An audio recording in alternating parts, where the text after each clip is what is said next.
long show? Yeah, give or take. Cool. Awesome.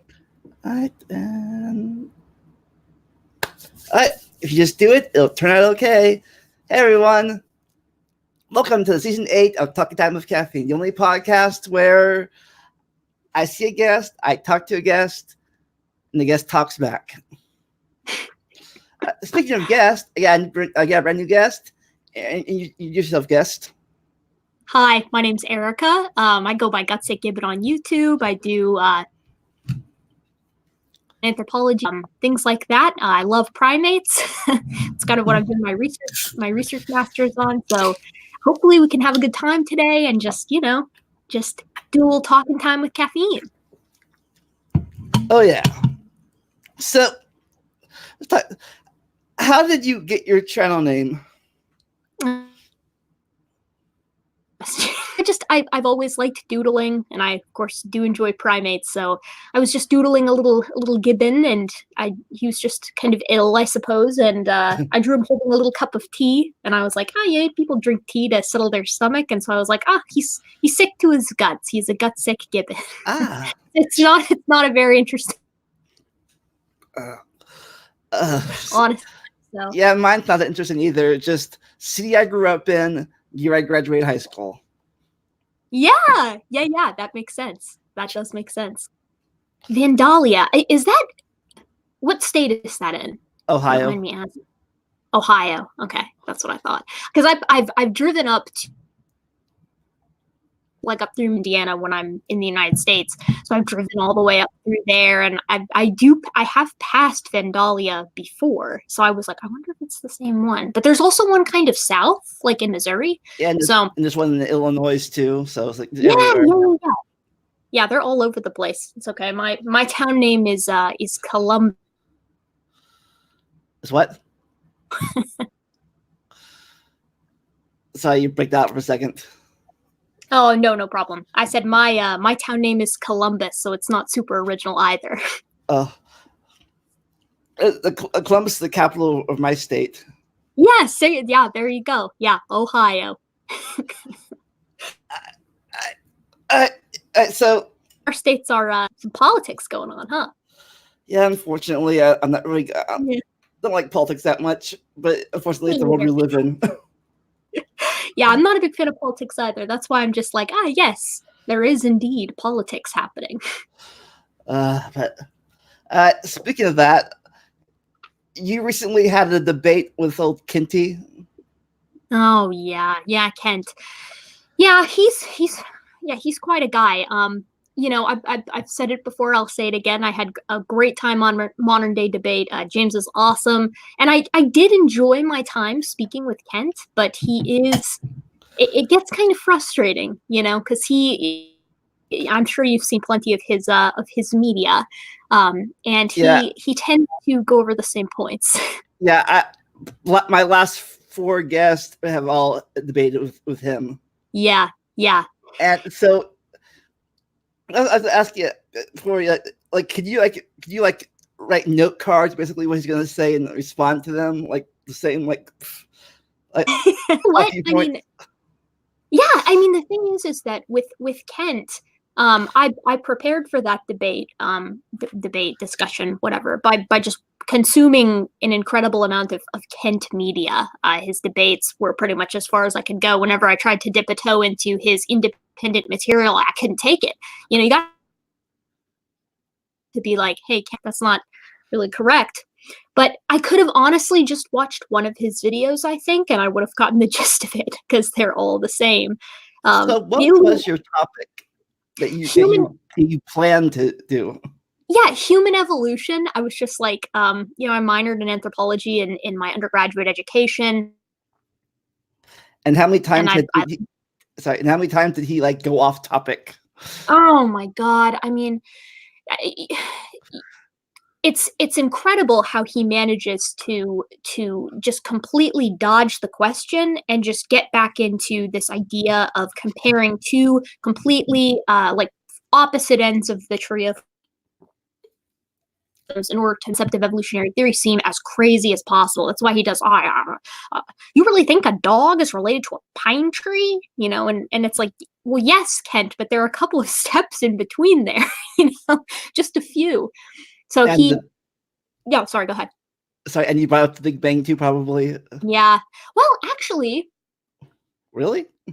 You didn't? I think he actually keep it somewhat, at least Earth-centric, at least in mind. But you're right. I've heard him in several debates completely. The topic will be like Noah's Ark, and then he'll bring up the Big Bang, and you almost want to be like, "Hello, what is going on here, dude?"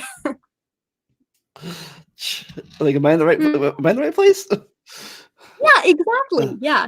I've seen one of my favorite actually debates that Kent has been involved with. Was the one with King Crocoduck, just because it was explicitly like cosmology and astronomy stuff, which is.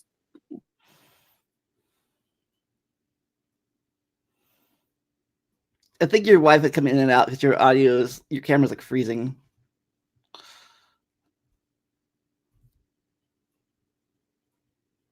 And I think we lost her.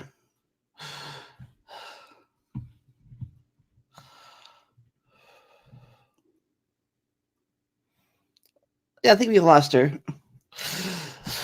Ow. It's me. Oh, there we go. Sorry, I lost. Welcome back. I know. Thank you. Yeah, I was saying his conversation with King Crocoduck, like astrophysics, and a trouble with physics in general. So to hear King Crocoduck like go through and explain, these concepts, and Kent constantly being like, could we go ahead and explain that for the average audience member, because he doesn't understand how the speed of light works, was very enjoyable. Yeah, my first, I think besides when I remember the most was when my guest was Bill Ludlow before he passed away, and his interview with him. That conversation is so good. It's like populations have kids, not individuals. Yeah, and in my conversation with Kent too, refer kind of some kind of cop out or something. He's like, evolutionists, they don't like the fact that I call them on the carpet on that, so they've changed it to populations evolve. And I want to be like, have you like even opened the first page of Origin of Species, right? Like, it's always been populations that evolve, never individuals. But Kent kind of likes to consider himself, the young Earth creationism, coming in and forcing evolutionists to adapt to his zingers, which is incredible. So, but yeah, it was an interesting conversation, I would say. I had a good time, if feeling a bit like he avoided some questions, Yeah, I think it's like when we talk, it's like he hears that Charlie Brown a teacher voice. Wah, yeah, wah, wah, wah, wah, wah, wah. Yeah, exactly. Yeah, it's and I've talked to people before, far be it from me to judge someone on their sincerity. I have no idea what's going on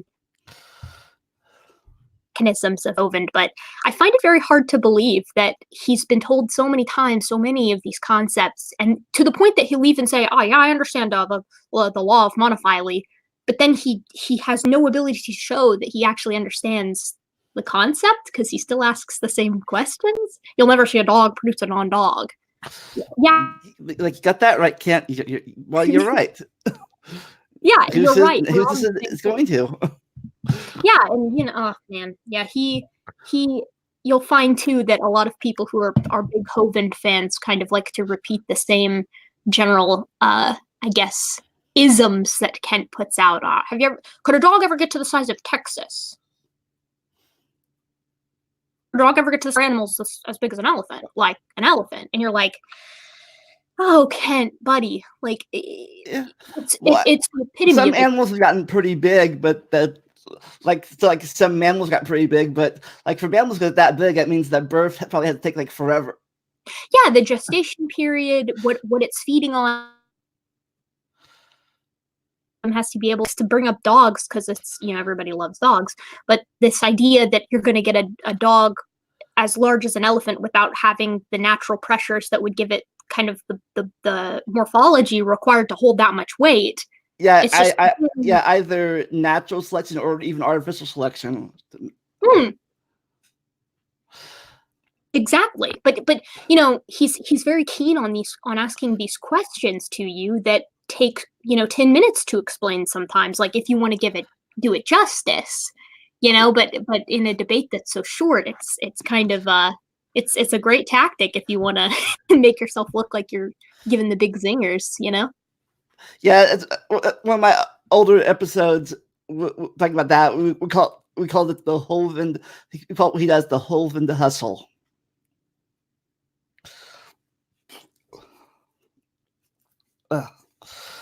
Sorry. My rib hurts. Yeah, I'm sorry. That's totally me. My deal is being annoying. Can you hear me? Yeah. I know if it's my internet or your internet. But anyways, yeah, we called it the Hovind hustle. But anyways, and a lot of one of his things and a lot of creationist things is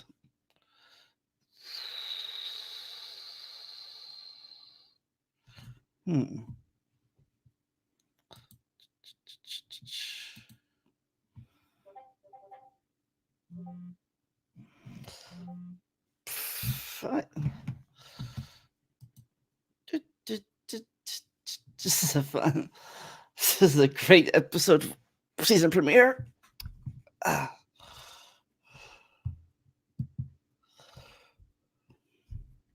think I'm again. Hello, everybody. Technical difficulties.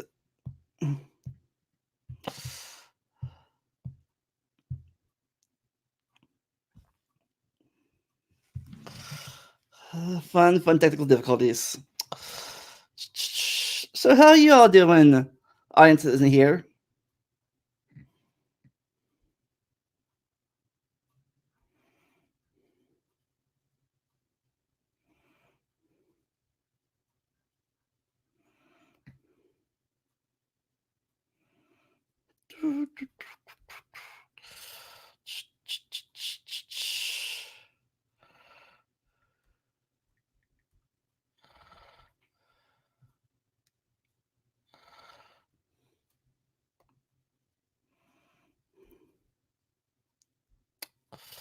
So wait for it to get back.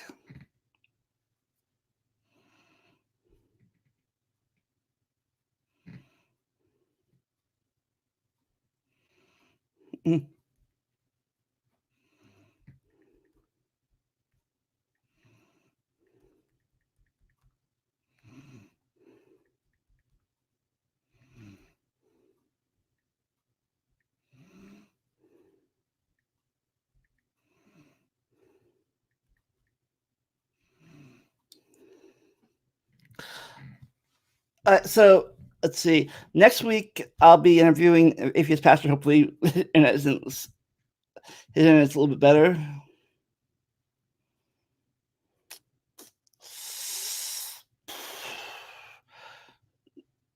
So I was her Wi-Fi right now, or my Wi-Fi, not my Wi-Fi. I have line internet, but hopefully it gets better next week.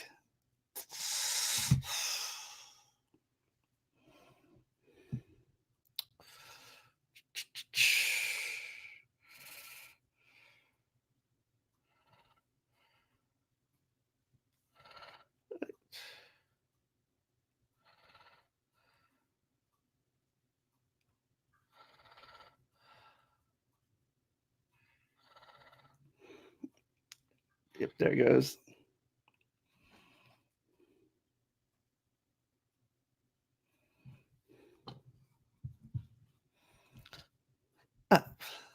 Oh, thank God. I'm back. I had to move location a little bit closer to I shouldn't have any problems anymore. Awesome. You got a wire this time? Or Yeah. I had to go down to where the Wi-Fi kind of originates in my house, and just I guess I was just in a weird area. Usually but to the rule, I suppose. I guess I'm just cursed. So I guess. Yeah. So have you watched a lot of Kent's material then? A lot of his debates? Like I said, I watched his with Bill Ludlow. I watched his with Aaron Raw. Yeah. How was it talking to Bill? That's pretty good. How was it? I really wish I'd gotten the opportunity to meet him. He's nice. I wanted to go to see his museum and hear his lecture in person.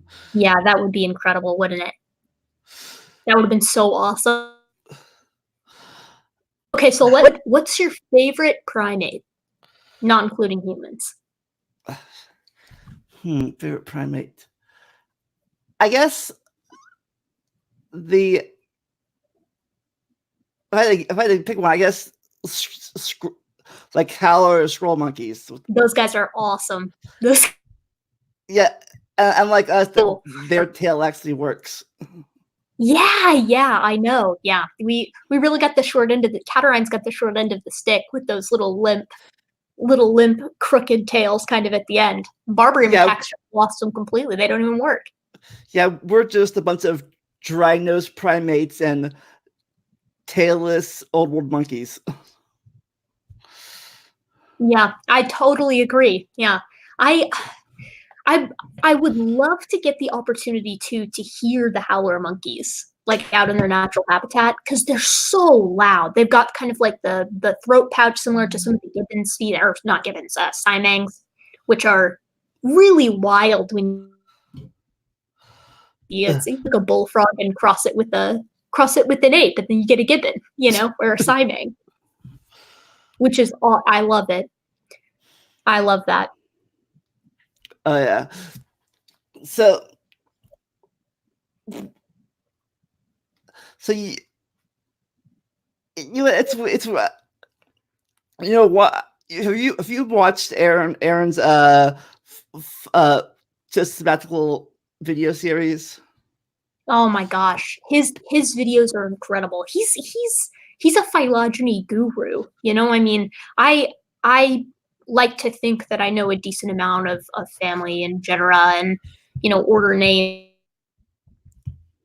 kind of the history outside of the primate order, but he puts everybody else to shame. He's got it like also for lack of better terminology, but so systematically linked that it's so easy to follow.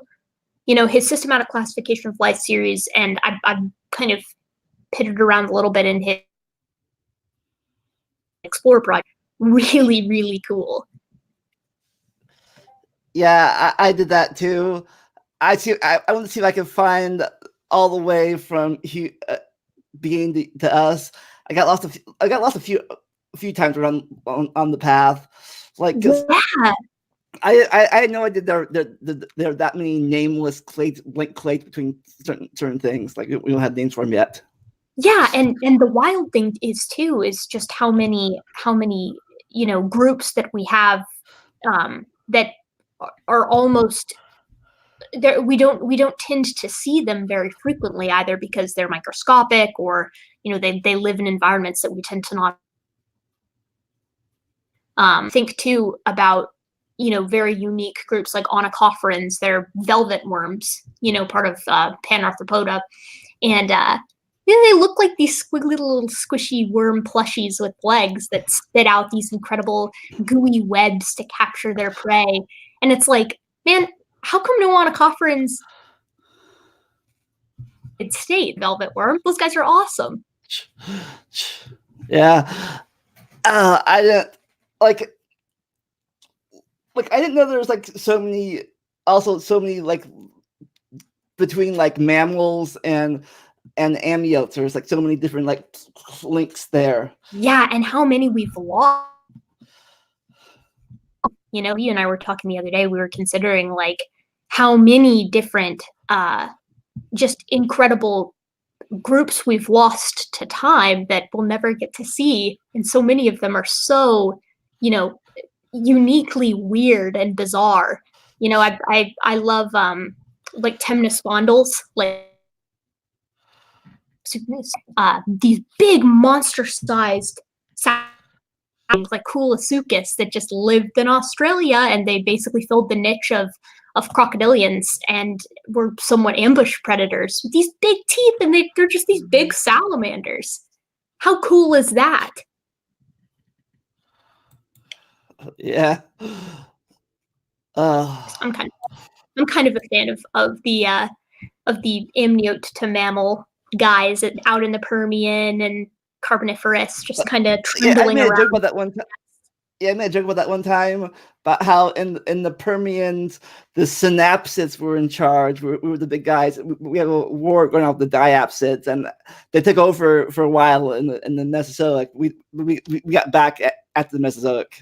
We took it back. Yeah, we and won the Civil War. The question is too, if humans and really mammals in general were to kind of experience a devastating blow similar to the dinosaurs, would it be the avian dinosaurs that rose up again and down? I think the question. Yeah, I don't know. It's weird to think about. You know, I could see birds though, kind of. I could see the avian dinosaurs just coming back around like a boomerang. A constant battle between the descendants of the mammals and the descendants of the avian. Yeah, I always wondered what the human Homo sapiens was split into, how we were split in what our descendants would be. Like Homo sapien, maybe we'd be Homo sapien Earthians and Homo sapien Martians. Yeah, I don't know. I mean, there's some really interesting speculative evolution. Also, man, there's another joke about that, like a creationist joke, where there's a Martian creationist on Mars, and he says, if we came from Earthlings, how come they're still Earthlings? Yeah, exactly. Yeah, a lot of them don't like the myth that we're monkeys or primates. Like, we're not primates. We're not animals. We're humans. Yeah, honestly, my anthropology professor, actually he was my professor for several different classes, but he specifically taught evolution, and he very specifically kind of started off the year by being by really drawing that line in the sand and saying, all right, you know, we as modern day anatomically modern Homo sapiens, are we a part of nature or are we a part from it? And you know, obviously the conclusion we reach is, well, we're always going to we're dialed up to 10 in the cognitive ability primates, that we're out here doing our best and kind of doing a poor job of it. But I think there's a lot of dignity and beauty in that perspective. I think our closest cousins, what is it, tree shrews or klugos, are our closest cousins, the primates. Yeah, living probably tree shrews, but you know, I think we generally kind of take that route mostly because of the genetics, but also because Purgatorius, which there's kind of a little bit. You did a video about that. On whether that was your last video that you did, wasn't it? Purgatorius. Yeah. So and when I was looking into it, it generally seemed like the literature right now is like, yeah, we're giving it to it. Purgatorius, proto-primate, maybe not, you know, for sure a plesiodapid yet, but you know, it's the ankles. Like, oh yeah, those are very, you know, primate-like. We are going to plesiodapis, or rather that Purgatorius is indeed a plesiodapiform and is thus the first of the primates. But you know, that might change. I kind of tend to buy it though. I mean, but it matches the molecular clock divergence time. It looks very similar to the closest non-primate.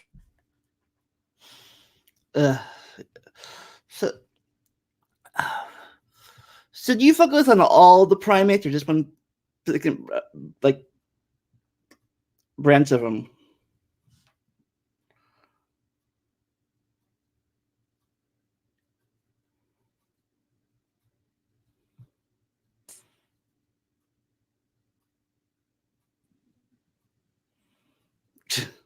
Hi again.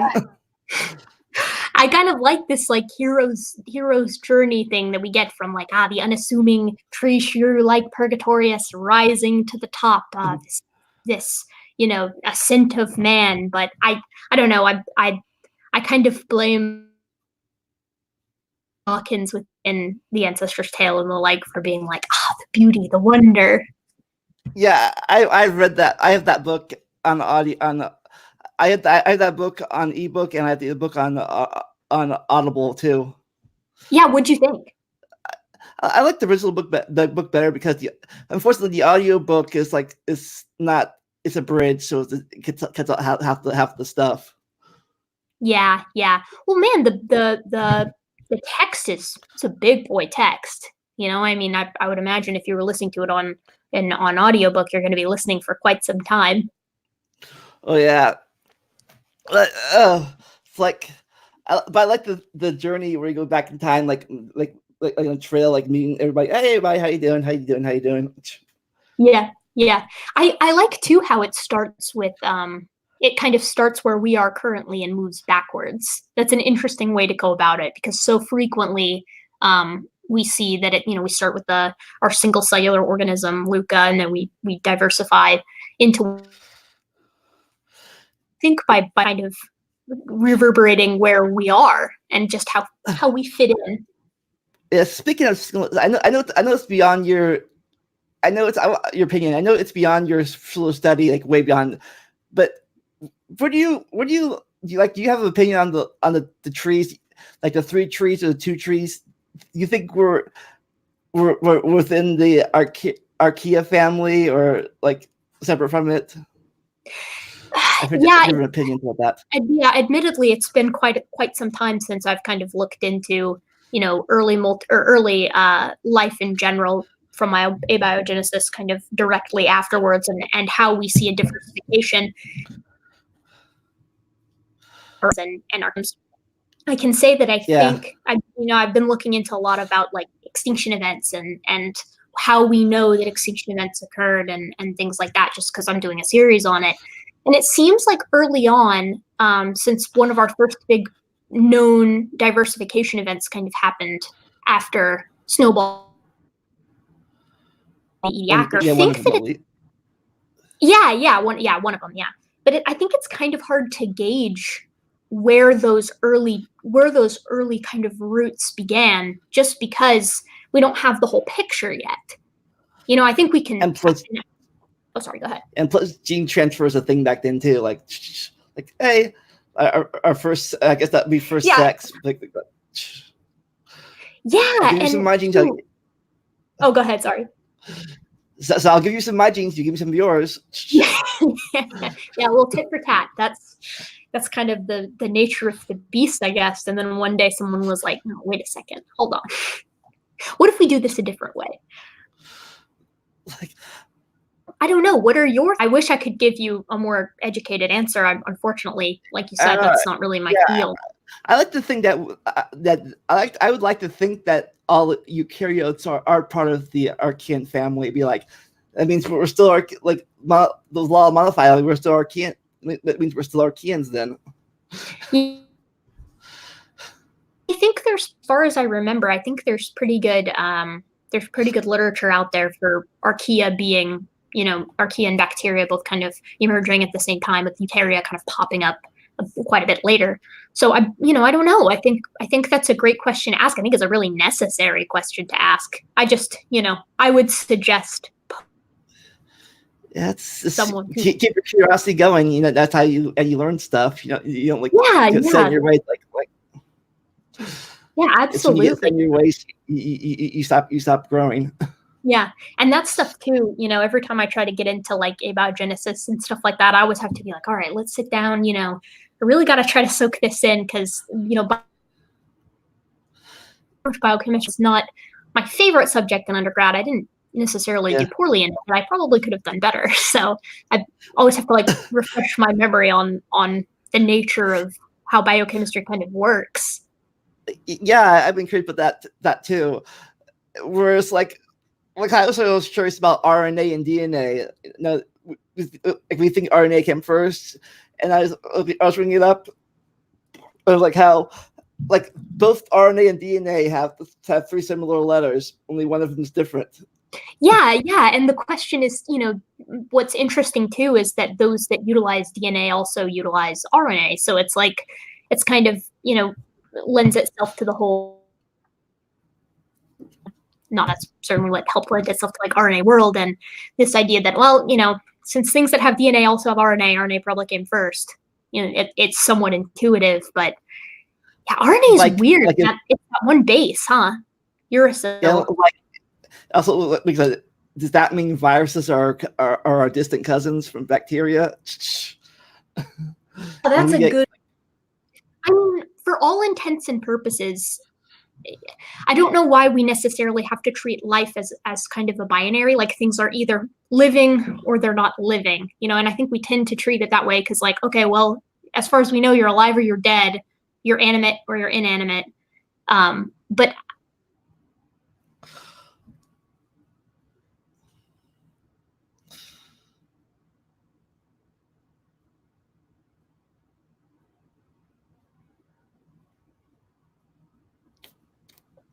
what are your thoughts? What do you think? Well, I missed the 5 seconds of your conversation because you blacked out again. But yeah, I agree. I think living, non-living is really the fine line between it.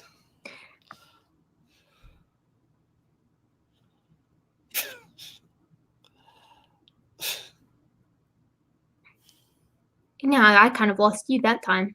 Wait, can you? Yeah, I hope you have your interview tomorrow. Okay. You don't have this bad difficulties. Oh no, I'm really sorry. Usually I don't have these kinds of problems. I haven't had these in the past, and I'm like right next to the router, so it shouldn't be kind of being misbehaving this poorly. But you have like a line you can plug in. I've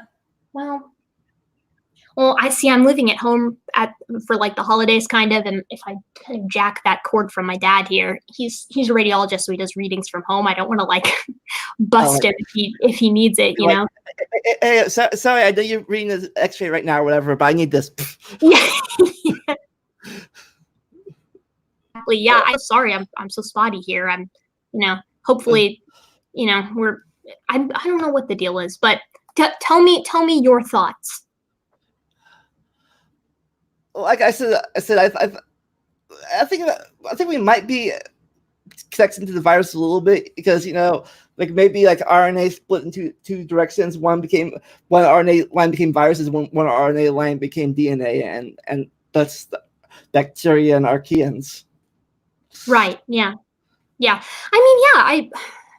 Again, as far as the authority to speak on that, it's almost like as far as I know, that would be just as probable as anything else. The lit better. I probably should have checked into the lit better. Okay, let me get into. Okay, you said you like synapsids. Who's your favorite synapsid? I think I like the first one I ever learned about as growing up was Dimetron. Yeah, the sail fan guy. Yeah, that guy's awesome. Yeah, I think that Dimetrodon, it almost seems like they go back and forth on whether or not Dimetrodon, because I think it's a genus. Yeah, I do wonder if he was just our cousin, or if he was our grandfather. Yeah, it's one of those things like similar with the hominids, right? Where it's constantly this big gradient where it's like you can get the general trend of what our ancestor probably looked like by seeing our like currently is maybe just maybe Dimetrodon, but if not Dimetrodon, probably someone quite similar. So too bad we can't get DNA from fossils. That'd be cool if we could do that. Oh God, yeah, the young Earth creationists certainly are making some claims that we can indeed, and that's what makes fossils so indicative of a young Earth. But Well, I had some friends on the other day. I'm kind of editing the video together now, but we were talking about. Do you know about the soft tissue fossils, the work of like Mary Schweitzer and all that? oh yeah. Yeah. So they on like these big branching blood vessels, and look, there's red blood cells inside of them, and it's like, no, not quite. Those are framboids. They're not red blood. They're not platelets. As much as you might want them to be, but they're seemingly very big fans of basically saying, oh well, there's no way that there can be any kind of We reserve. all fossils came in the flood, anyways. Oh my God. Yeah, I know. And they just happen to sort like that, huh? Oh, yeah, I had a speaking of, nothing to do with biology, but I had like a Creationist on my channel a few weeks ago. Yeah, science was the reason I got out there. It was more like history because I asked him, the flood happened 4,000 years ago. How come there was Native Americans in America like 10K years ago? He's like, oh, because the archaeologists aren't lying about it, or they're not wrong. I'm like, I don't know, I'm not an archaeologist. Oh, Vandalia, you have no idea. This Egypt as a portion of my anthropology minor, and the population the population growth rate is so wild to have to fit in between essentially like Nakata 1, which is like the first period of recorded Egyptian history, that when busted up on Mount Ararat. I mean, you have so little time. I think it's something like 200, 400 years to have the entire population of Egypt like in place and actively building monuments. It's not great. And then the thing is to get to those levels, you have to invoke a crazy high population rate, but then something from quickly, or else we'd be, in the multi-billion level of population of people worldwide now. So it's like this weird dynamic where sometimes it's really fast when we need it to be, but sometimes it's really slow. So just bear with us. And I want to know is how they figure out the bottleneck effect of that quick 2 or 7 pairs of breedings. Oh my God. Yeah, I know. Well, and the weird thing is that it's an awful lot of trouble to bring all of these kinds on the ark and then have 99% of them go extinct right when they get back off. So leading to like with dinosaurs. I've heard 3 different. Yeah, I've heard 3 different dinosaur theories. 1, they got on the ark and died afterwards. 2, they died in the flood. Or 3, they never existed at all.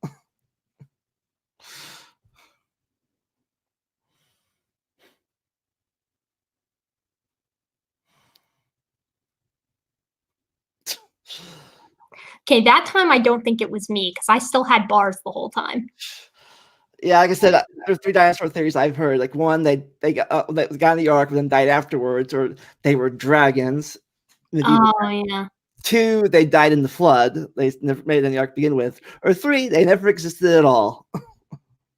They were all a lie. Yeah, I like the one where they point to drawings of dragons or mythical creatures on this, that, and the other thing in archaeological dig sites. There's one that looks like this dinosaur with, or rather this mythical creature with quite long claws, and they're like, it's a baryonyx.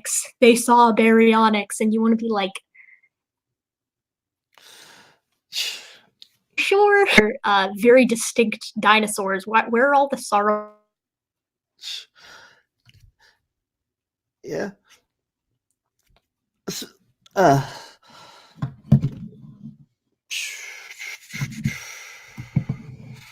wonder.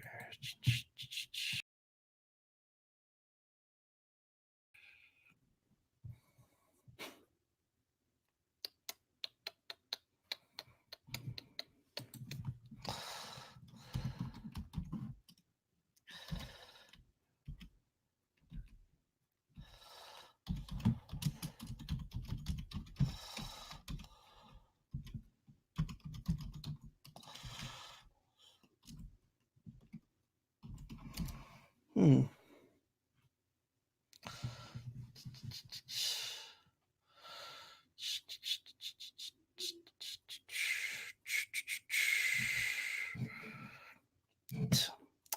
I'm alone again.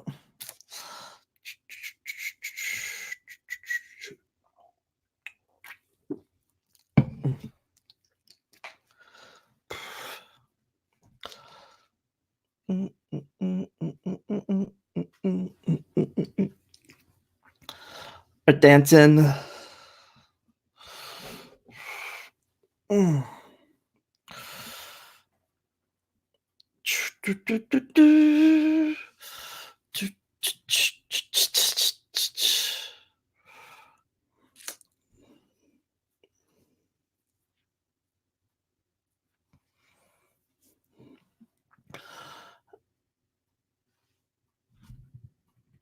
Oh boy.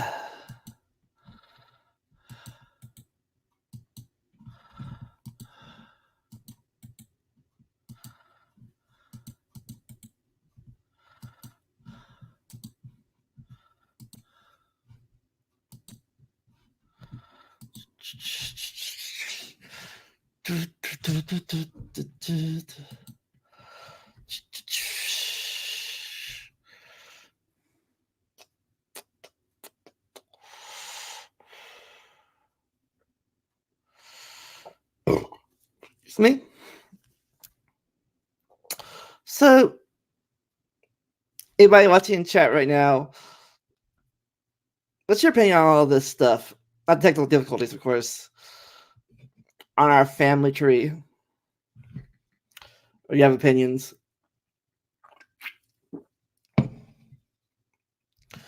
Hey, CC, if you're still watching, and Jimbalaya. Jimbalaya.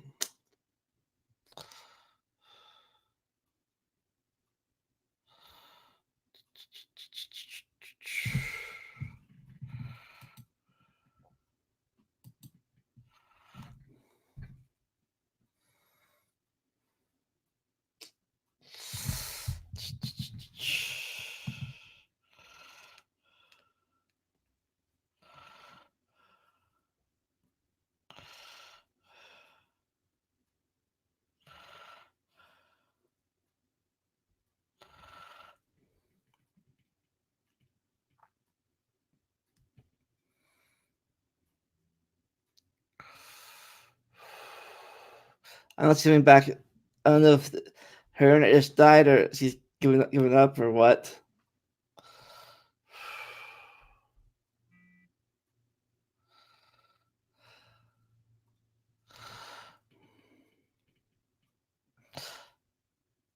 Alright, she replied back. So,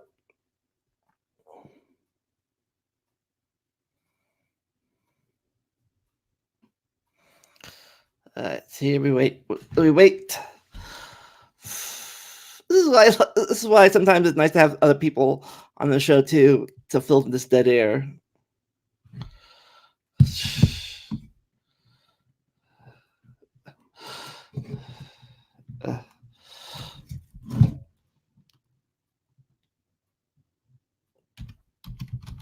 Oh, here we go. My phone. Nope.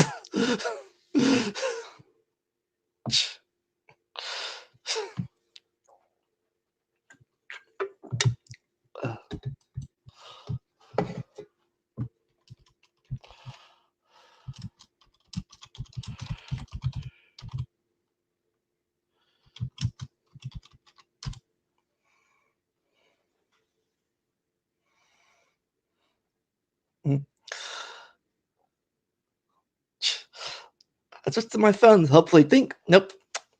Phone's like, nope.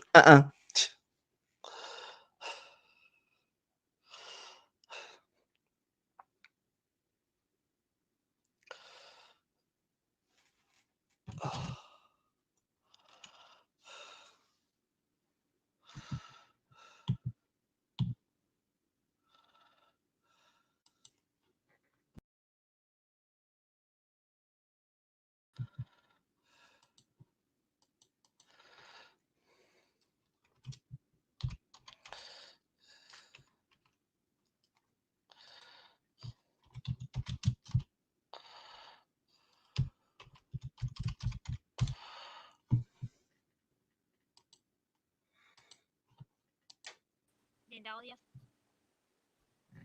I hear you. Okay, well, I ended up just switching to my phone because I was like, this obviously isn't going to work, so. Like before you like, I'm supposed to my phone, and it's like, nope. I know. You wouldn't believe it. I actually ran upstairs with this and I plugged it into the wall. I had like 1%, and then it just completely quit on me. And I was like, I straight up was like, God damn it. Yeah, Sorry. Tony Reed used his phone for our last few podcast episodes. So yeah, hopefully the phone. Has that been happening a lot, or is it just me? It's probably just me, isn't it? Yeah, he had issues too with his internet. So yeah, well, thank you. I really appreciate you being patient. I don't know what the deal is. It's just bad. I must have done something bad, some bad karma coming at us, huh? you kicked Kent's butt. That's what you did wrong. I'm so sorry. Continue. Let's continue with our conversation. So we're talking about synapsids, yes? Yeah. Okay. I think. Okay. Do you know about the Gorgonopsidae? Oh yeah, the part of the Therapsid family tree with the big, like the saber-toothed tigers of our ancestry. Yeah, those ones are definitely my favorite with regard to the synapsids. They're God bless them. They're hideous little guys, big guys, I guess. Like they're like 11 and a half feet long or something like that. But I wouldn't want to run into one. That's for sure. I would not either. But I think it's neat because I think, as far as I'm aware, a couple of them have pitting, kind of on their on the rostral end of the mandible, which like suggests they might have had some whiskers, which is kind of neat. That's very mammalian. Yeah, but mammalian things. I usually learned or always learned this. That just because you're a mammal doesn't mean you can't lay eggs. Like platypuses are mammals; they lay eggs. Yeah, exactly. Yeah, I actually had someone say to me one time that they were like, well, instead of a large, family tree or large bush with a common ancestry, it's going to be a creation orchard, and we know that because where are the common ancestors of the platypus? Where's the platypus lineage? What about the transitionals? And I was like, you are aware that there do exist monotreme transitionals, right? I wouldn't be the person to go to. I don't know them off the top of my head, but a quick Google brought up like 2 or 3 of them. With sort of the type specimen-y style monotreme traits, and I was like, so much of this is just saying something that you don't know, and then it's just an argument from incredulity. Back to the viruses thing real fast. Another virus thing that our ancestry is the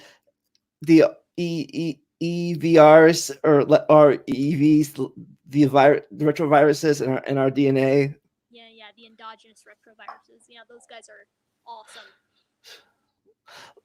Like I've heard a lot of creationists too argue with that, where they point out that some ERVs have been known to play roles in embryonic development. Therefore, all ERVs have function. Therefore, they don't indicate common ancestry. And I'm like, what kind of logic is that? I think it's funny that just by a miracle, the same virus hit the same part in our DNA of both species at the exact same spot. Yeah, I like that, and I like the the gulo breakage for vitamin C synthesis or ascorbic acid synthesis. Is that's a primate thing, right? Yeah, but it's the general trend, the general consensus amongst creationists is that it's like, well, it looks kind of like that just happened in each family on its own in the same location with the exact same function. Like I'm kind of like, yeah, like a convergent evolution thing. Yeah, well, convergent evolution, but on such a minute level, that we're talking, a spot nanometers in length, less than that in the in the genome, rather. That sucks though. I wish we had that still because sometimes I forget. I don't eat as much as I should, so I wish we had that sometimes. Like, I know. Yeah, and part of the reason that that whole deal works is because it's like, well, we're primates, so we eat a lot of fruit, so we don't. Therefore, it was a decent trade-off, and generally speaking, the gulo break allows us to like put on fat easier, so we can survive better in times of scarcity. So it's like, okay, so it kind of got us and kind of busted us in both ways. We can't produce our vitamin C, and we get fatter. This was fine when we lived in the trees and had fruit to eat all the time, but unfortunately, we're on the ground now. We don't have the fruit access in the leaves anymore. But I think that's why we got the color division, right? That's why we lost our nose. We lost our nose. And got eyes for color. We could see, oh, that's ripe fruit. Yeah, they think too that that's sort of as a byproduct been really nice for like telling when females are in estrus in baboons and in macaques that have like you know genital swelling, so you get this bright red color. Or for virility in males, like mandrills, they got those beautiful faces with the reds and the blues, and the females are like, oh man, like I like that, like that's pretty sweet, which you wouldn't get without color vision. Yeah. Oh. Speaking of males and females and like that, you ever heard that guppy study or I forget because they raised sexual and natural selection. They raised two groups of guppies, whatever, or minnows, and they had one with no predators in the river, and they all became colorful and bright, and the ones that had predators became camouflage and stuff. Yeah, rapid evolution. Thanks to if there's no selective pressure, where it's like, oh, these bright colors are gonna hose you, or even if that pressure isn't too great, then you can kind of get freaky with your color patterns. I mean, you look at peacocks. Male peacocks have predators in the wild, but the benefit for looking so gorgeous to the peahens was just a. Yeah, keep like the balance between looking good to the other sex and actually be able to survive in nature. Back and forth balance. So you've been going around in the forget it. I'll wait till you get back.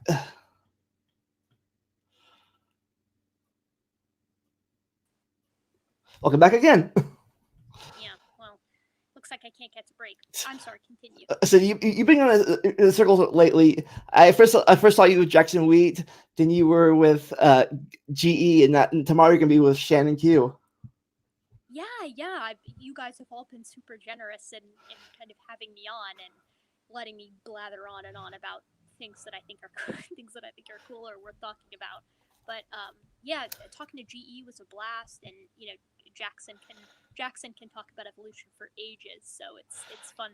He knows quite a bit more than me, absolutely, when it comes to the vast majority of genera. Actually, I think I only got him in primates, really, but Yeah, unfortunately, uh, I, I didn't do very well in college, so what yeah. what did you yeah what did you study? Well, at first I studied. First, I was going to be in printing, right? Then Got it. later I wanted to be a teacher, like a history Oh, teacher. really? Yeah. Oh, history, awesome. That's my favorite. That was my favorite thing. I was never that good in the science, except for a few things. But I was more history. That's what like really got. Like I said, that's what really got me into realizing, the for like the years was not long enough. Yeah.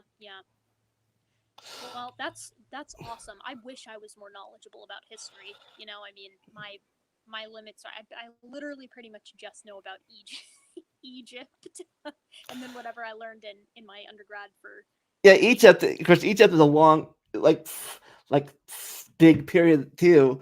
Like different kingdoms, different dynasties, and then the post-Roman Egypt and the modern Egypt. Like yeah, it's like oh, absolutely. And it's so interesting how their culture changed with the Ptolemies, like with the influence of the Greeks when they came in and kind of flipped things around, and how things changed in those intermediate periods. So it's like, yeah, we love the old kingdom.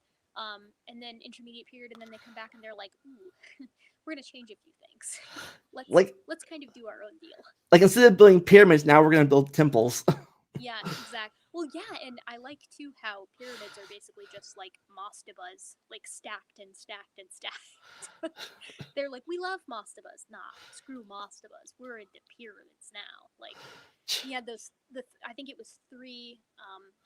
Three pharaohs, like one after the other, and all three of them were like, yeah, pyramids, they're the best. And then you're right. Then in the Middle Kingdom, they're like, no, no, no. We like temples and necropolis now. Necropoli. I don't know what the plural of necropolis is. So what would you say is your favorite historical period and location? Lately, I've been studying about the first Dark Ages, not the Roman Dark Ages, but the Bronze Age Dark Age. Oh, cool. That sounds like, awesome. Yeah, I didn't know. I did not know the fall of the Bronze Age was also called the Dark Ages. I literally did not know that either.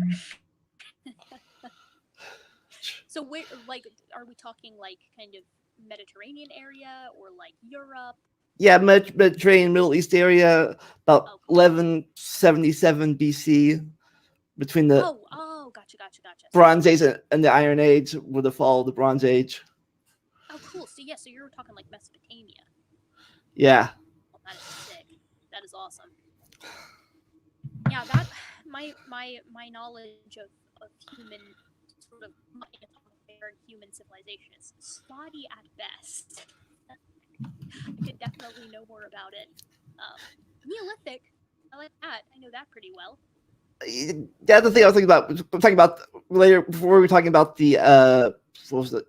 The bottlenecks, how the human bottleneck like 80,000 years ago. Yeah, the Toba extinction.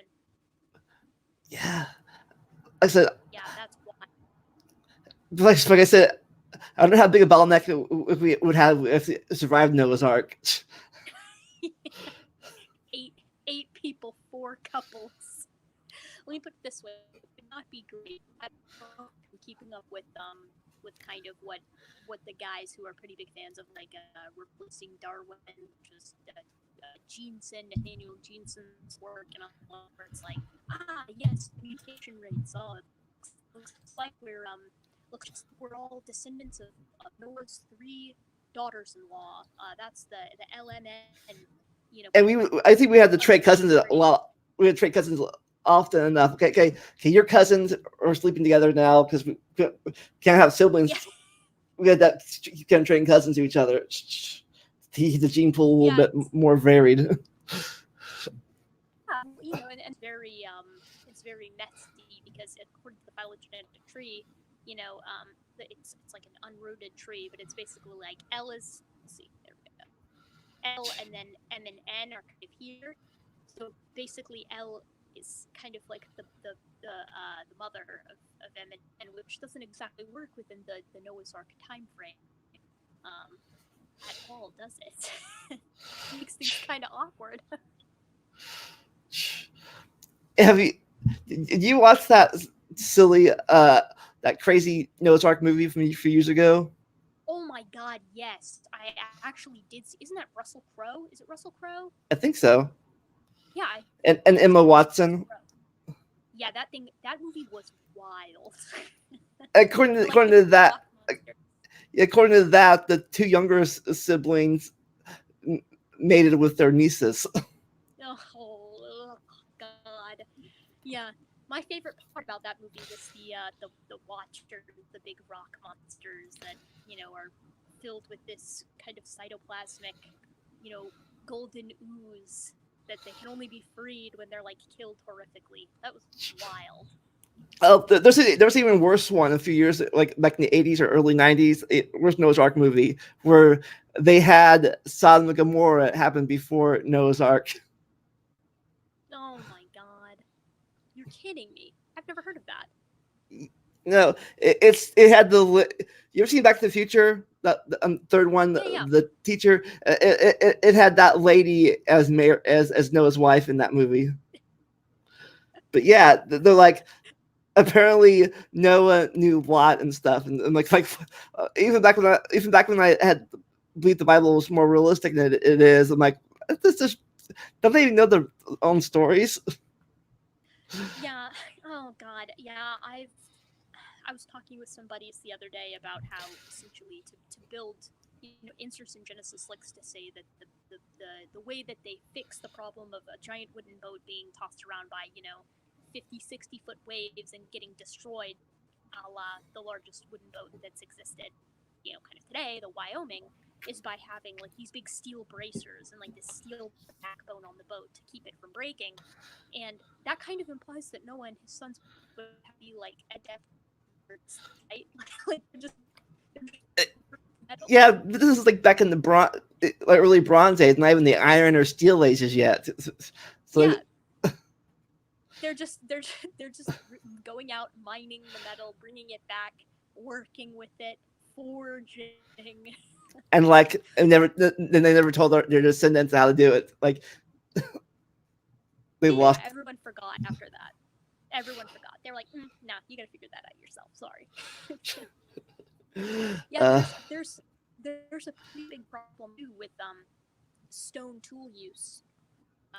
Essentially all across the African continent, trillions upon trillions, trillions with a E, of stone tools just strewn about here and there, and basically, there's no way to account for why all these stone tools are here. I mean, they're flecked, beautifully flecked with, which is, it's called flint knapping. It's a hard method to learn in and of itself, but there's so many of them. They actually have everybody get off the ark, go to like reproduce enough so you get to the Tower of Babel, flee the Tower of Babel, forget everything they learned from basically the Babylonian period, and prior, learn how to create 140 trillion stone tools and spread them all across the continent, and then fit snugly back into the creationist timeline. uh, So I'm not really sure how that is exactly working, because these are tools that cannot be forged naturally. But far be it from me. and languages too. Tell about languages. How we like suddenly 6 different languages. Like one will snap the fingers. There's the Roman language. The Italian language became the Romans, Italians, the Spanish and stuff. But no, but it all happened like flip the switch. Yeah, exactly. Yeah, and I like too how it's like, you've got a unique calendar system in the early Chinese dynasties, and so all of the individuals who leave the Tower of Babel go back to China, where of course their forefathers had passed away in the horrific flood, and they just pick up off, not mentioning anything about what had gone down in Babel or the sort of, world-ending flood, and then they're just like, oh man, like sick. These guys already made like a calendar. Let's just use theirs. No biggie. Oh, you ever been to the Creation Museum in Kentucky? Once when I was quite young, but I haven't been, probably. I'm 23 now, so it's probably been at least 10 years. Yeah, me too. I went when I was still going to church. We took a field trip there. My youth group did. And it's like 11 years ago. And they brought up how the ice age happened right after the flood. Yeah, yeah. And here's something interesting about that, is that we all know that in the Ice Age, you've got mastodons and mammoths, your big terms kind of flourishing. But as you mentioned earlier, they have incredibly long gestational periods. You're getting two of the elf kind of off of the ark, and in the Ice Age, which was what, 400 years generously, you've got to get hundreds, thousands of mammoths and mastodons, enough to fill all of the hunter-gatherers tribes, sort of like home bases, which were, the big tusks holding up their tents and things like this, and of course, all of the mammoths that we find in the permafrost. How the hell are you getting that many pachyderms? Yeah, and probably mammoths and mastodons are probably bigger than elephants. I'm guessing. They are, so their gestational period was probably longer. Yeah, you're dead on. You're dead on. egg layers have it so easy. Like lay eggs of any size and they grow up. Yeah. Although I will say, have you seen a photo of a kiwi bird next to its egg? I mean, that thing is enormous. The egg or I the don't know kiwi? about that. The egg in comparison to the kiwi. Uh, It's an enormous egg, and I'm like, oh my god, like how does that go down for the kiwi? But whatever. I'm not a bird person, so. Freaking birds. I think my favorite the cuckoo bird that doesn't even bother laying their own eggs. Like I mean, they look. Yeah, yeah, birds. Yeah, birds don't tend to do very well with new predators, do they? No. Not within their own species, and certainly not others. I had the pleasure to go to the London Natural History Museum, and they've got like a dodo skeleton there, and underneath there's tells the brave tale of the dodo who died because hungry humans essentially shipwrecked on their land, shipwrecked, made land on their island, and between them, the rats and cats, and just wasn't a good situation, right? No. Well, speaking of dodos, when I was reading the Ancestor Tale book, it surprised me to realize that a dodo is basically a pigeon. Yeah, I think that is their closest relative now. So, which I believe pigeons aren't exactly the smartest, and I don't think dodos are for being super intelligent either. Yeah. Oh, also, how like whales are connected to hippos. Yeah. Well, I mean, God, they're yeah, genetically they're closest to hippos, but they're sort of chain, their sort of evolutionary chain where it's like Pachycetus, rather Indohyus, Pachycetus, Amblocedus, through Dorudon and like Basilosaurus. It very similarly follows kind of the hippo. I think Amblocedus, which was spent a decent amount of time in the water, probably about as much as a hippo does, has bone densities that are similar to hippos, so that they walk along the bottom of the water or along the bottom of the seafloor, which is awesome. And what was the weird thing if you could have a mythical animal evolve in real life, what would you have? Oh, me in particular. Oh man. I mean, the easiest one would be to say like, okay, I love dragons. I've got a plastic dragon on my shelf, so I love dragons. It could be interesting to see the thing how that would kind of come about. But I also really like manticores, and I like this idea of kind of I mean manticores and chimeras of like animals that are mostly mammalian but also have reptilian traits. Yeah. So I don't know how you would get like a chimera where you've got like one head's a lion, one head's a goat, and then the tail is a snake. I don't Like think how would that evolution not sure, but I work? think my two would be would be unicorns. I think that could grow with maybe just like an ivory or whatever tusk coming out of the forehead, like a little bone maybe sticking out, and eventually going longer and longer. Like that could be a unicorn type thing. But what about rhinos? The other one would be mermaids, because we know mammals can go Yeah. back to the water, and just basically a human going on the water eventually, and having babies in the water eventually, and their legs fishing together. Yeah.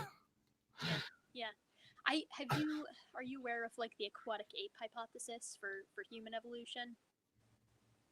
I think I've heard of it one time, but how we're like we It's pretty wild. It's completely not founded, but it's basically the idea that humans have higher body fat percentages than other primates, especially apes. We kind of have webs between our fingers. Therefore, we probably had an ancestor that lived along the coast and kind of had these adaptations selected for because it lived a decent amount of its life hanging out in the water. But I don't know if you remember that fake mermaid documentary that came out several years ago. no. It's this mermaid documentary that came on like I think it was either Animal Planet or Discovery, and a lot of people were fooled into thinking that it was like a legit documentary, which it was But they kind of hijack the aquatic ape theory, and they're like, you get mermaids, the aquatic ape theory. People have known this forever. Mermaids are Oh, I legit. mentioned. And I was, oh, go I ahead. think I Sorry. joke about the mermaids one time, how this Noah's flood survivors didn't really die; they evolved into mermaids. Now that's a hyper evolution. You'd have to be working pretty quick. And that's why, and like Little Mermaid, we can still breed, like we can still breed together because we're not that far related apart biologically. We can still breed to each other. Those hybrids would be quite awkward, would they not? I like when people draw reverse mermaids, where it's basically the bottom half is human and then the top half is just this awkward like tuna. I'm a big fan of those. Oh yeah, speaking of tuna, like explain to people that we're closer to tunas than they are to sharks.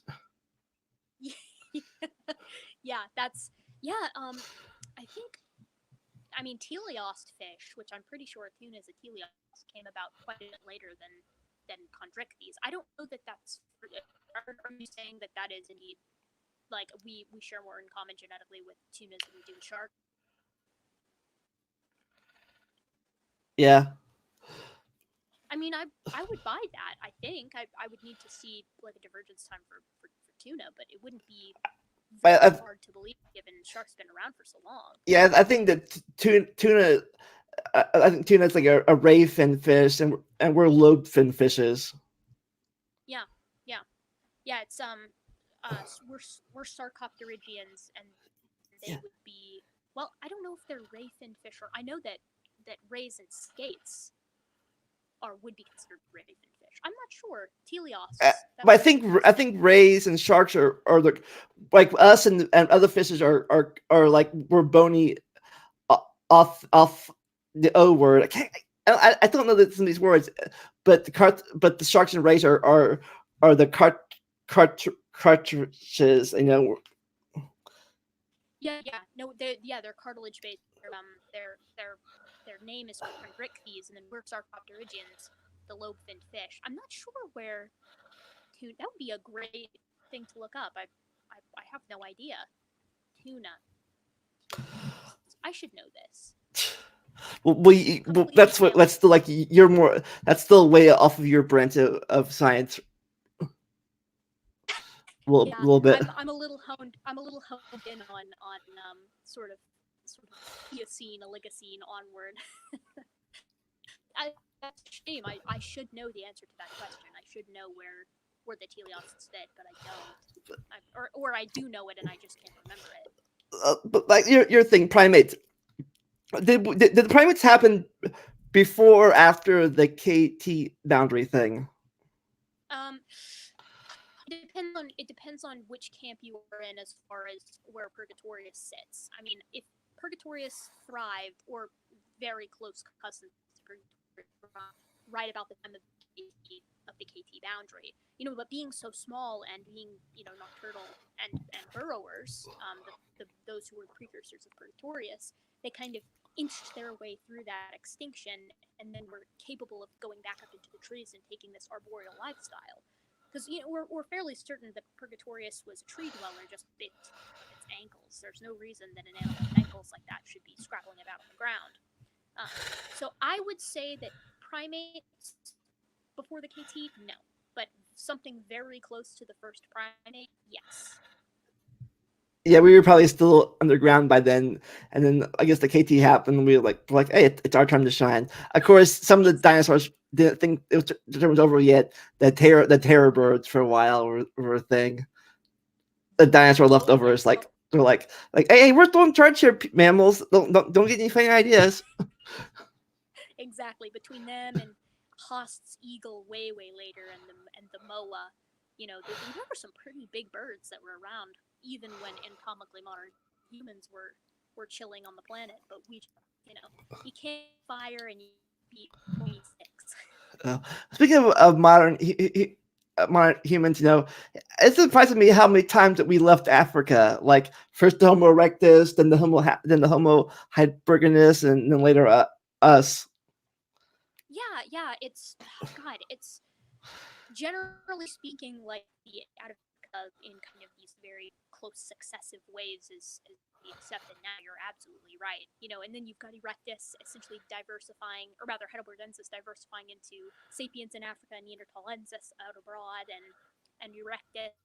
I'm fairly certain you get Denisovans, sort of early versions of Floresiensis, and then of course the Erectus that stayed kind of south, you get Naledi, which all tentative, all subject to change, but you're right, it's totally looking like that. I like this idea that, the Erectus was like, man, I'm out. Like, there's this broad world out there. I'm gonna go check it out. And then you're right, Heidelbergensis had kind of the same idea later. Sapiens was the last one to the party. Like we used to, like no, it's warm down here. We're gonna stay where it's warm in this little. Yeah, we don't like having to scrape around in the Eurasian steppes where it snows all the time. We'll take our bets with the savanna predators rather than the cave hyenas and the wolves. Yeah, I made a joke about our laziness, human laziness and stuff, because according to our history books, my city's history books, like we were going to the Vandalia, Illinois, on National 40 Road, and we stopped here and we were like, we don't want to go any farther. Let's call this place Vandalia. Yeah, yeah. Let's call it. We'll put our feet down right here. We're not moving one step further. Such is human nature. Plus, anytime humans find like a nice riverbank, they're like, "Oh, let's set up shop here." We love rivers. We love inundations. We need them for our crops. Yeah, we for a long time we had to have either rivers or lakes to survive, and then trade and stuff. Yeah, and we relied too, especially in more arid zones, of the annual inundation of the river to like irrigate our crops and feed us for the next year. Especially when we stopped being hunter gatherers and we put down roots. Yeah, we stopped. You read? Oh, go ahead. Sorry. Have I read what? I was going to ask you if you'd read *Sapiens*, the book *Sapiens*. I might have. I've read so many books recently. Is this? Yeah. Well, it kind of talks about how being agricultural in nature was like the biggest scam of all time, because it's like agriculture is so much more work than hunter-gatherer lifestyle, and it resulted in kind of like the division of labor for sexes and both by class, and it was this kind of big duke that everyone was like, oh yeah, this is a great idea, for a while. But then you get stratification of all the classes, and now there's a king because he's got the best land and he grows the best crops, and so we'll just give the king what he wants, and then he'll give us some of his crops, and then all of a sudden that's civilization. Yeah, it's like it's just like going after the animals. I always keep the animals here, and like in the little thing, like cows or sheep, whatever. And instead of chasing after them, why don't we make them like us? Yeah, exactly. Yeah, I was very fascinating how we got the domesticated to basically mini predators before any livestock. Just really liked dogs, and the friendly wolves really liked us, and then cats. We were like, oh, these guys keep the mice out. Like we'll just let them hang around. And no one in that 36,000-year period between dogs and cats was like, maybe we should also do the same thing for like. No. Yeah, I heard. I heard so we'll yeah, I heard the old cows and like old sheep are like very very mean things. Yeah, they were mean, and they were a lot bigger. Like they were beefier, more aggressive. We owe a lot to the first guys who were like trying to wrangle, these ancient members of genus Oz, who are just like they got these huge racks of horns ready to gore you to death. Like, yeah, I gotta love artificial selection. Like they kept like, okay, let's keep the tame ones, and the wild ones can either die or go away. Yeah. I imagine it was probably something along the lines of like the guy goes out there to milk, one of the ancient cattle that had just given birth, and she's just trying to gore him to death. And he's like, I'm not doing it anymore. That one does not get to breed, you know, and it's all out of frustration. I made a joke about how if like theistic evolution was true, like got up there is like breeding us like we breed dogs or like we breed broccoli, like okay, breeding here. Okay, this human species is bad, so we'll get rid of it. Yeah, I like the idea too of like how some cultures and locations got like cocoa beans, which are lovely and make chocolate and make coffee, and then other places he was like, yeah, you guys don't get cocoa beans. Sorry. At least until we get in a trade. Yeah, done for you until you guys can, work together for 5 seconds and learn a little bit of trade. So, you have any other interests besides anthropology? Like, do you like any animes or games or anything like that? Yeah, well, yeah. I mean, these days I've been a diehard Pokemon fan my entire life, but Sword and Shield were not great for me. So I was kind of bummed about that. But they were still fun. I still enjoyed them. I played every game Pokemon franchise. I haven't really played Pokemon that much after Gold and Silver. I had the original like 5 cartridges, but then I kind of lost interest for a while. Yeah, it's pretty repetitive. You kind of have to like the formula if you're going to keep playing, because it's definitely the same thing every game. I just like collecting the monsters. Yeah, I don't think I can do it. I'm not sure I can try to do it nowadays, but now there's breeding, and stats. You have to breed, like you reach 6 generations to get the perfect Pokemon. Like, okay, have babies and these have babies.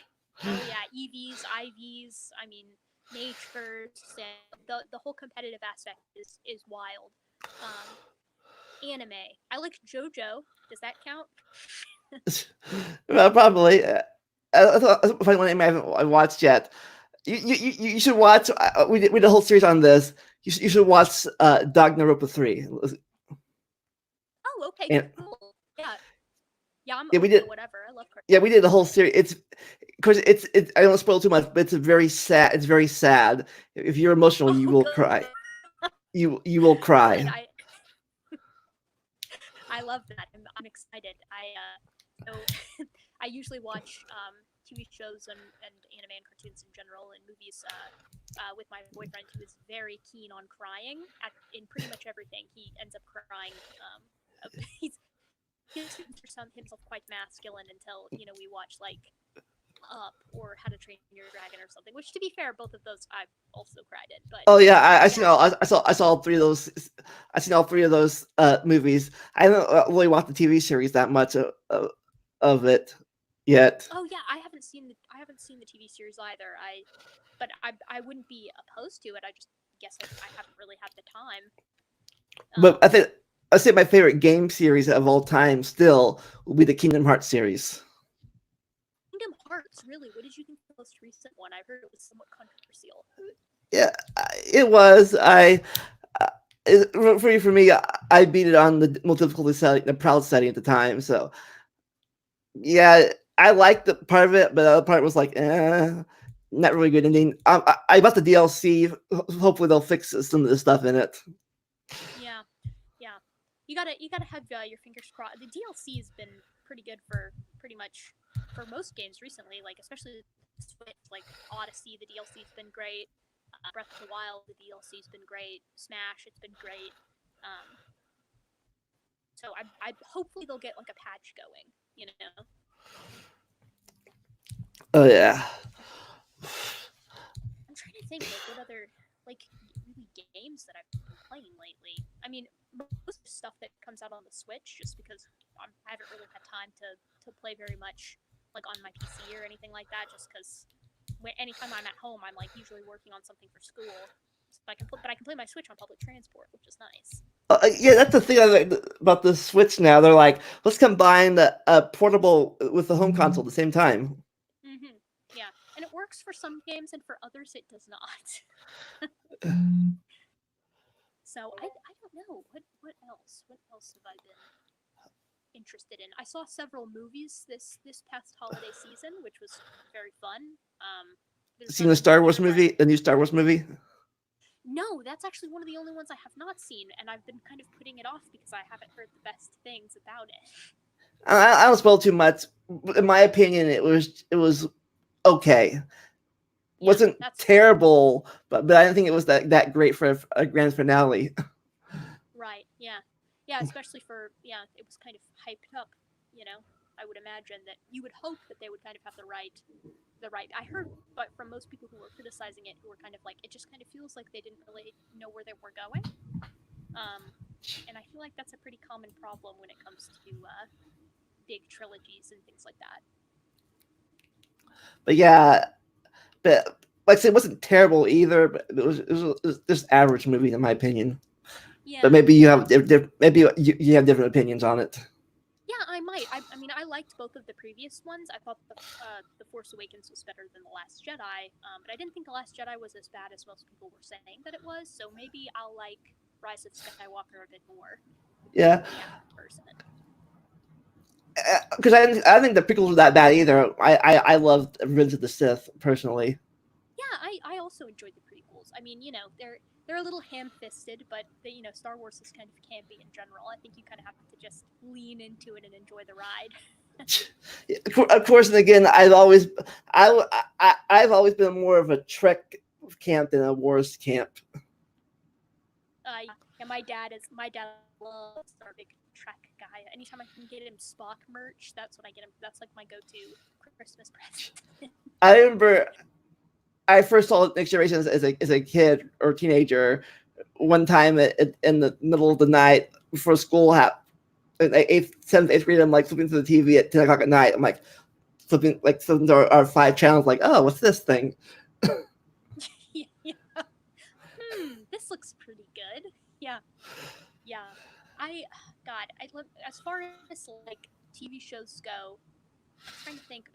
Probably I'm a real sucker for animation, so I love Futurama, and The Simpsons and the classic like Matt Groening stuff. And Futurama seems like I've always thought is a great take on the sci-fi genre in general.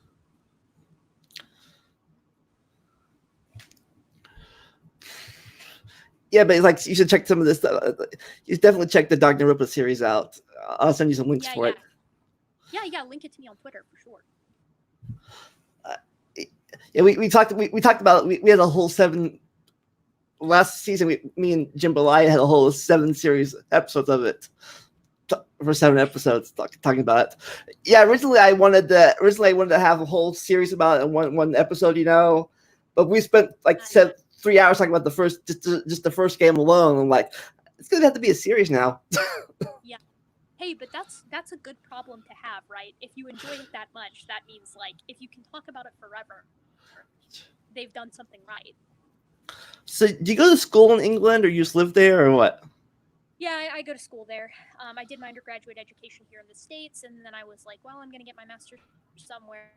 They do a master's of research program over there in primatology, and I was like, that's for me, so I guess I'm moving to England. So I just moved over there. Are you going for your doctorates too, or just your master's? I can't probably go for my doctorate as well.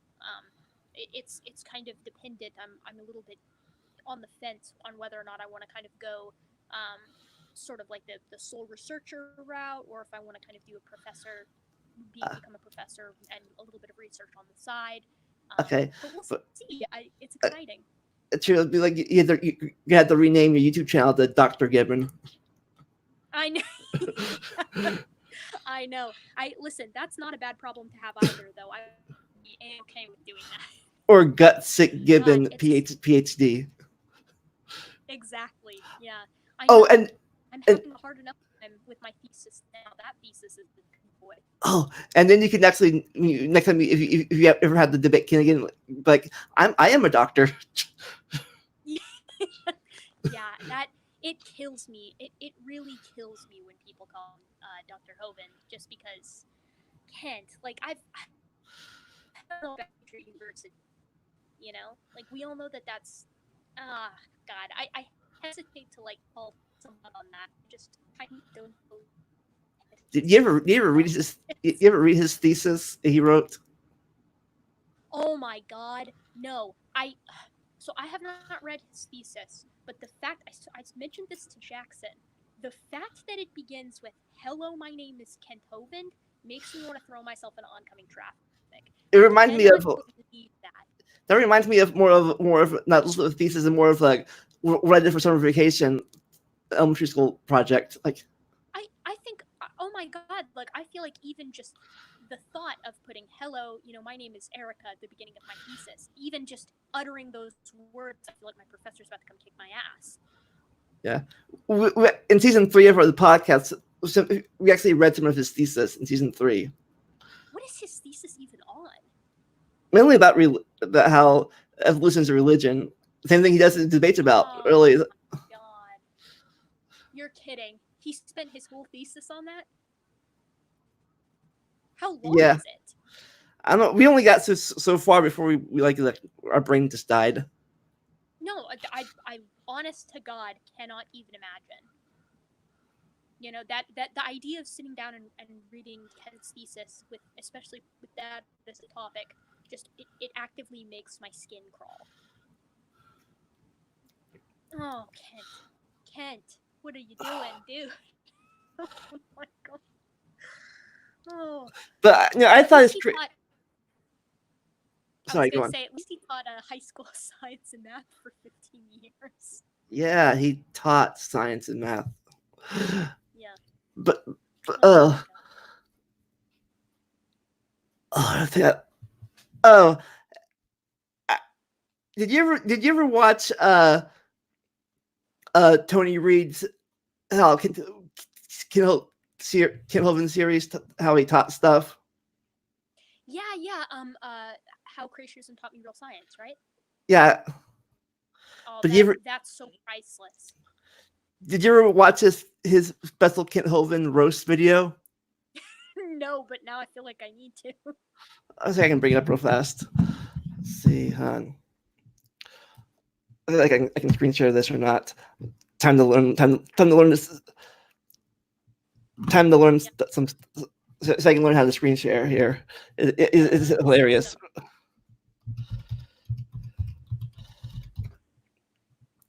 All right. He did like a little 3-minute roast of him. Kent getting busted for 3 minutes. Yeah, I think it was a Kent Hovind roast back when the Technicolor show was still doing its thing. That would have just been an absolute treat to be a part of.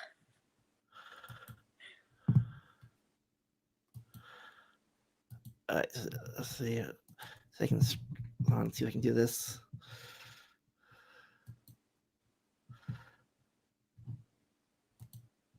All right. Let's see, screen share.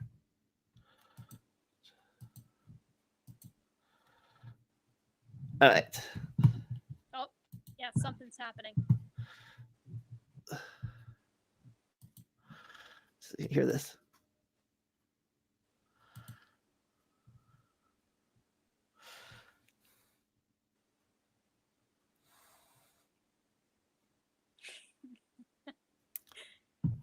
Yeah, I bet that original. You hear it? No, I don't. Hold on. Let's see.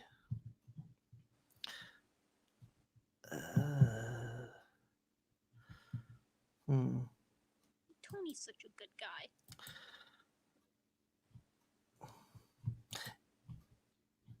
Yeah, I'm not really.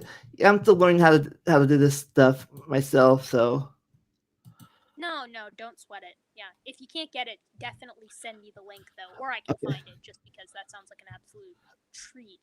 But basically, yeah, I'll send you the link. But yeah, basically it was how my favorite part was how Kent not illegal. Kent doesn't belong in the United States; he belongs to the Republic of Florida. You said you talked to Bill.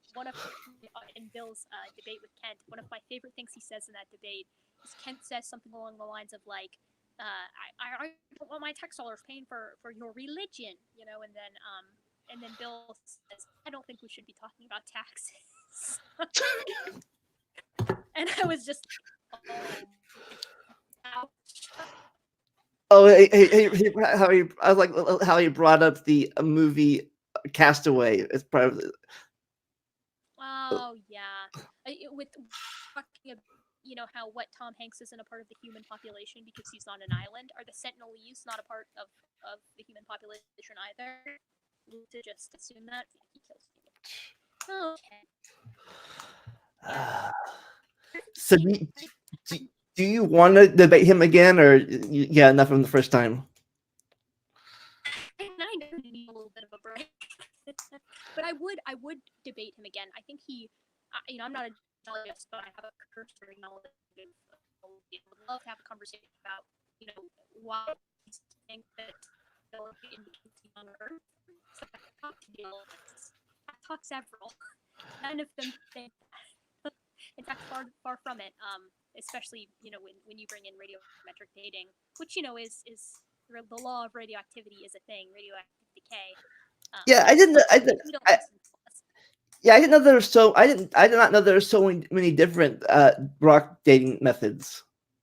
Yeah. Well, and one of my favorites too is like to say, okay, well, you're assuming that there was originally, it's all parent and zero daughter, like the isotope ratio. That's why we use isochron dating if we're not sure, because isochron dating has nothing to do with the original material. Not nothing to do. It doesn't require knowing the original parent material. But it's a pretty solid science. I'm not really sure what the whole deal is still in.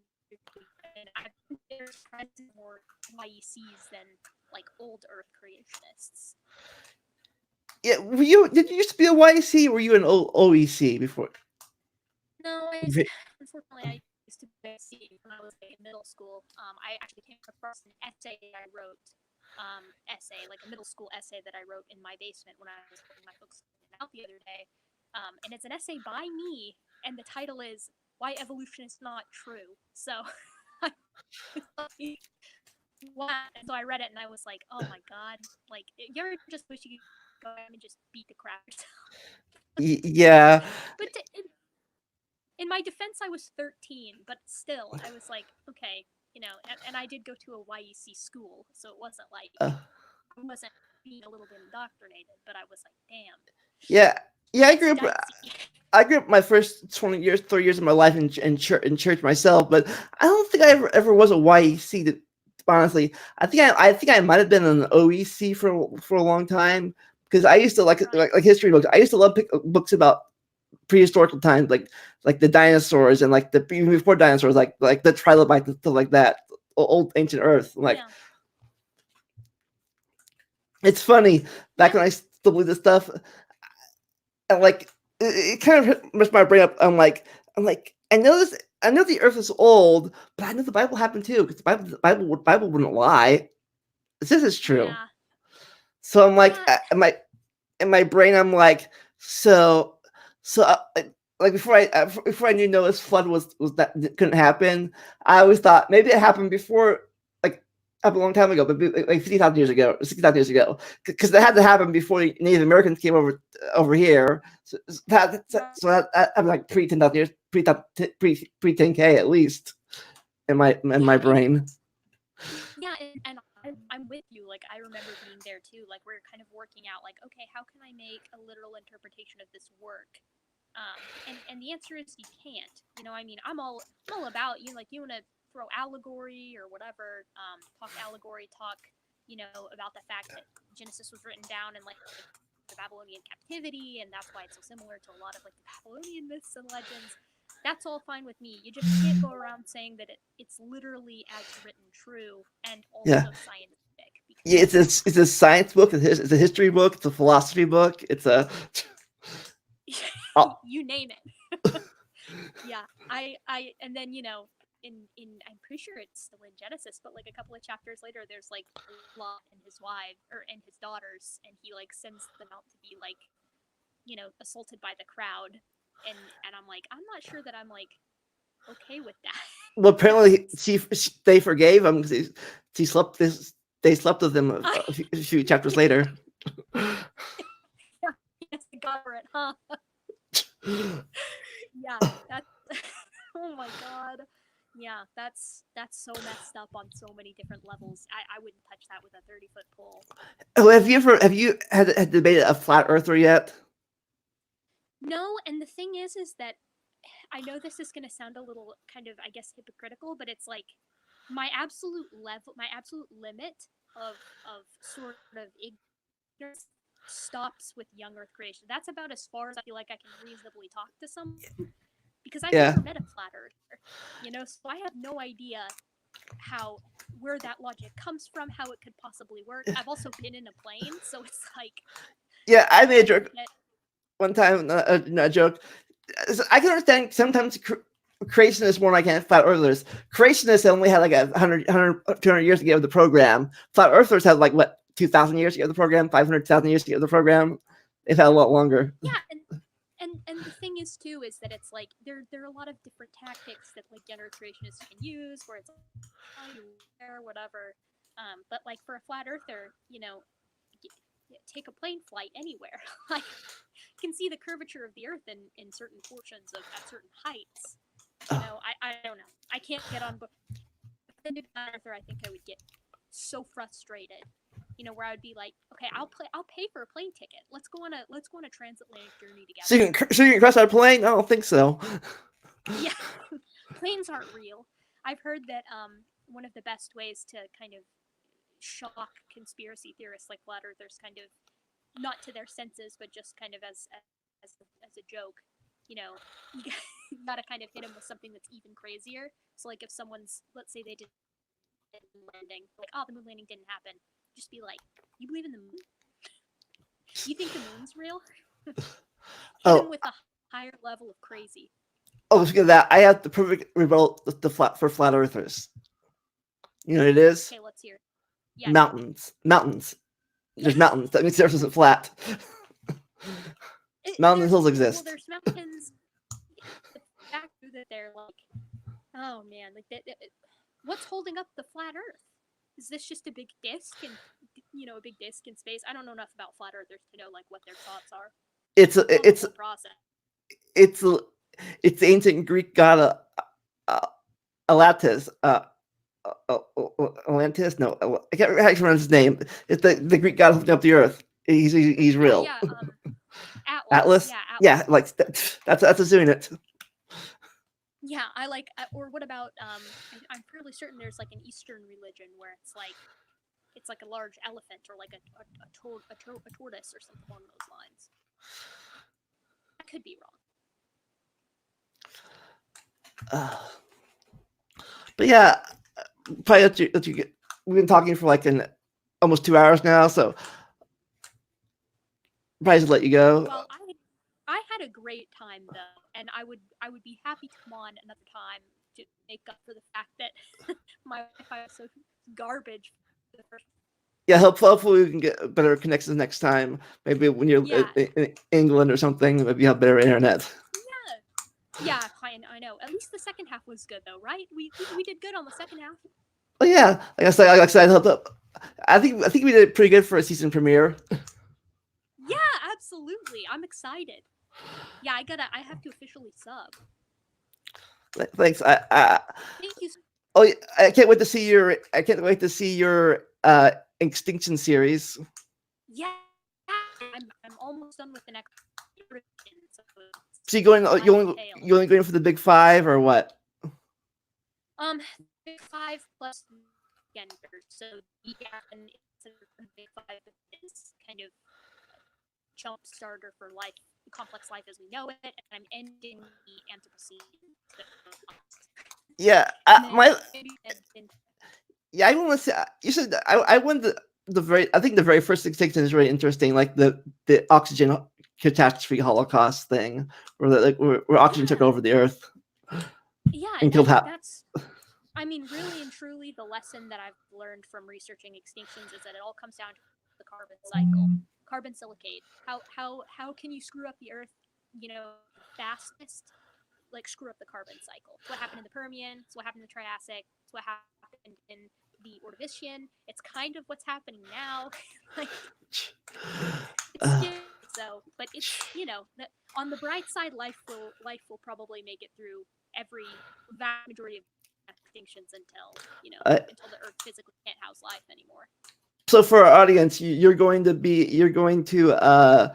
when's your interview tomorrow? I believe it's tomorrow evening. I want to say 5 or 6. I need to double check. And then if anybody is interested, I'll be back on Modern Day Debate on the 6th. So I think that's Monday. Debating Standing for Truth, who is a Kent Hovindite. Oh yeah, he's been in my chat a few times. Not today, I guess, but he's quite a guy. So we'll see how it goes. It's probably going to be a very well. Hopefully, he'll have something. He'll have some new stuff that not just Kent Hovind repeats. Yeah, that's my hope. My hope is that we get into at least something new. And he'll stay on topic. Hopefully. Yeah. Yes. We'll see. Okay. Thank you so much for having me on. All right, it's time. I guess it's time. And here, this is my outro. Hope you like it. Never stop learning and enjoy the randomness. Never stop learning, enjoy the randomness. All right. I'll see you later. Bye, everybody. Watch her tomorrow. See ya.